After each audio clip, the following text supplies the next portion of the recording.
आज Doubtnut app download करें। Doubtnut पर अपने सभी गणित, रसायन विज्ञान, भौतिक विज्ञान और जीव विज्ञान के डाउट्स का करो सफाया। बस प्रश्न की फोटो खींचो, एक ही प्रश्न को क्रॉप करो और तुरंत वीडियो सोल्यूशन पाओ। अभी डाउनलोड करें। हमारे पास है कि यदि ध्वनि और प्रेक्षण बिंदु के बीच की दूरी 2% से बढ़ा दी जाती है तो तीव्रता पर इसका क्या प्रभाव होगा। तीव्रता किस प्रकार से परिवर्तित होगी। क्या तीव्रता 4% से बढ़ जाएगी, दूसरा 2% से बढ़ जाएगी, तीसरा 2% से घट जाएगी या 4% से घट जाएगी। कौन सा मान यहाँ पर सही होगा वो हमें समझना है। ठीक है, तो अभी हमारे पास एक ध्वनि है, ध्वनि मतलब एक ध्वनि स्रोत वहां पर होगा। ठीक, तो अभी हम प्रारंभिक रूप से माने कि ध्वनि स्रोत मान लीजिए एस बिंदु पर उपस्थित है।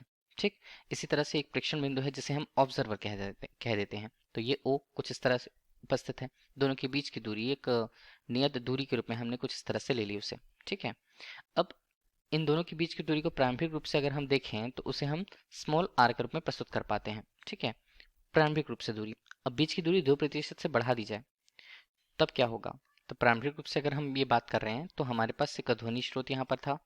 ठीक है, ध्वनि स्रोत, और दूसरा है प्रेक्षण बिंदु। अब हम प्रारंभिक रूप से ये कहें कि तीव्रता का मान देखिए, अगर ध्वनि स्रोत एस बिंदु पर उपस्थित है, प्रेक्षण बिंदु ओ पर उपस्थित है, तो प्रेक्षण बिंदु पर प्राप्त होने वाली तीव्रता का मान, ध्वनि की तीव्रता का मान अगर हम आई से प्रस्तुत कर देते हैं। ठीक है, तो प्रारंभिक रूप से अगर हमने उसे आई से प्रस्तुत कर रखा, अगर हम तीव्रता के बारे में तीव्रता आई के रूप में अगर हम देखें और इसे हम देखें कि दूरी के साथ किस प्रकार से संबंधित होती है, तो ये 1/r² मतलब दूरी के वर्ग के व्युत्क्रमानुपाती रूप से संबंधित होती है। ठीक, तो इस तरह से अगर हम देख रहे हैं कि अगर दूरी का मान जितना ज़्यादा रहेगा तीव्रता का मान उतना कम होगा, और दूरी के मान कम रहने पर तीव्रता का मान उतना ज़्यादा रहेगा। ठीक है, ध्वनि की तीव्रता के बारे में हम बात कर रहे हैं।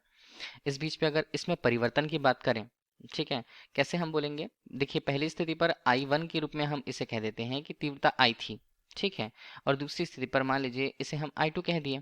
ठीक, तो अब इनके बीच की जो इनका जो परिवर्तन होगा उसे हम क्या लिखेंगे, इसे हम डेल आई के रूप में लिखेंगे, जिसे हम क्या बोल सकते हैं I2 ऋण I1 के रूप में।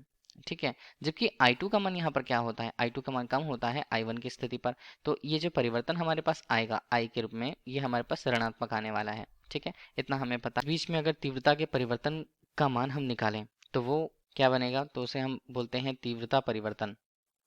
तीव्रता परिवर्तन क्या लिखा जाएगा, तीव्रता परिवर्तन को अभी हम इसे लिखेंगे डेल I/I के रूप में। ठीक है, उसमें परिवर्तन को प्रारंभिक रूप से अगर हम देखें तो प्रतिशत की मात्रा को बताएगा कि परिवर्तन किस प्रकार से होता है। हमने संबंध देख लिया जो मान आने वाला है ऋणात्मक में, तो इसे हम क्या लिखें, इसे हम लिखेंगे ऋणात्मक रूप से 2, और ये बनता है डेल R/R के रूप में। ठीक है, व्युत्क्रमानुपाती रूप से संबंध था, ये हमें ध्यान देना होगा। ऋणात्मक हमने करा और डेल R/R कर दिया। डेल R/R जो दूरी है उसमें होने वाले परिवर्तन को प्रतिशत की मात्रा में बता रहा है। अब अगर हमें तीव्रता में होने वाला परिवर्तन डेल I/I के रूप में देखना है तो वो कितना, ऋण 2 हमने देख लिया। डेल R/R अगर हम देख रहे हैं तो वो हमारे पास कितना, 2% है। तो यहाँ पर बनता है डेल I/I के रूप में मान कितना, मान यहाँ पर बनेगा ऋण 4%। प्रतिशत चूंकि क्या बताया गया था, अगर हम दूरियों को बढ़ा दें, बीच की दूरी को अगर बढ़ा दिया जाए तब, तो 2% दूरी अगर हमने यहाँ पर बढ़ा दी, मान ऋणात्मक रूप में है, इसका मतलब है कि दूरी जैसे हम बढ़ाते हैं तो तीव्रता में परिवर्तन उल्टा होता है, तीव्रता में कमी हो रही है। तो तीव्रता में कितने की कमी हो रही है जो हमने देखा, तो वो यहाँ पर बताया जा रहा है कि वो 4% की कमी है ऋणात्मक रूप से। तो ऋणात्मक रूप से हमें कमी और ये 4% मात्रा को प्रदर्शित कर रहा है। ठीक है, तो यही हमारे लिए क्या होगा, यही हमारे लिए आंसर होगा। तो इस तरह से ऋणात्मक 4% अगर हम देखें वो कहाँ पे 4% घट जाएगी हम कहें तो ये कहाँ पे मिलेगा, ये हमें मिलेगा विकल्प डी पर। तो विकल्प डी क्वेश्चन का आंसर है। Thank you. कक्षा 6 से 12वीं से लेकर नीट, IIT, JEE वो एडवांस के लेवल तक 1 करोड़ से ज्यादा छात्रों का भरोसा। आज ही डाउनलोड करें डाउटनेट ऐप या व्हाट्सएप करें अपने सारे डाउट्स 8400 400 400 पर।